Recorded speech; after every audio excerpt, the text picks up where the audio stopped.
What would you do if you knew you couldn't fail? What if your success was a sure thing? Not a maybe, not a when the stars align, but a grounded, inevitable outcome. How would you move? Would you launch the offer without perfecting the branding? Raise your prices without the backpedaling? Ask without shrinking for the money, the support, the visibility? Would you let yourself be seen fully, fiercely, finely? Because when success becomes your baseline, not your hope or your hustle, the things that used to trip you up become something else entirely. Building blocks, not breakdowns. Data, not defeat. Information, not identity. Mistakes become redirections, and rejection, it's just proof that you're in motion. This is not a failure isn't an option. That old chestnut comes dressed in pressure, perfectionism, and pretend stoicism. It's the voice of white-knuckled control, not embodied power. Our rebellion sounds a bit different. We say failure is information, not identity. Detours still move you forward, and you can't fuck up what's divinely designed for you. Not because the path is smooth, but because we're committed to walking it, no matter the terrain. You're in good company, too. Oprah was fired from her first news job. Walt Disney was told he lacked imagination.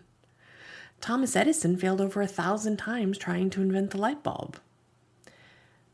Whether he said it or not, it's attributed to him. I didn't fail, he says. I found 1,000 ways that didn't work. They didn't let failure define them. They let it refine them. And yes, if you're wondering, this very Substack is what I do when I ask myself what I would do if I knew I couldn't fail. Even when it's crickets and my subscriber count goes down, even when I find 6 typos after I hit publish, even when the vulnerability hangover hits hard, because I know in my bones, this will become something bigger than me. And when I start wondering if I'm just adding to the noise, I remember this: truth cuts through. It flies like an arrow straight to the heart of the one who's ready. So here's your invitation. Take one sacred action today that your fear would veto. The thing your future self will thank you for. The one that moves the needle, even if it's not perfect. The one that says, I trust myself enough to try. No matter how small, no matter how tender, no matter how long you've waited, even if you're tired, even if it hasn't worked before, even if today your boldest move is a whisper instead of a roar. Will you set the boundary, leave the room, start over with gentleness instead of grit?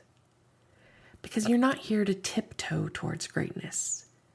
You are here to rise, to roar, to remember. And when you take that one sacred, aligned action, you become the answer to your own question. Postscript. The moment you choose belief over fear, you've already won. Because profit is protest, and so is trusting your own inevitability. The song of the day, Got That Feeling by Samuel Jack. For that electric knowing in your bones that it's your time, your turn, and you're no longer going to hold back.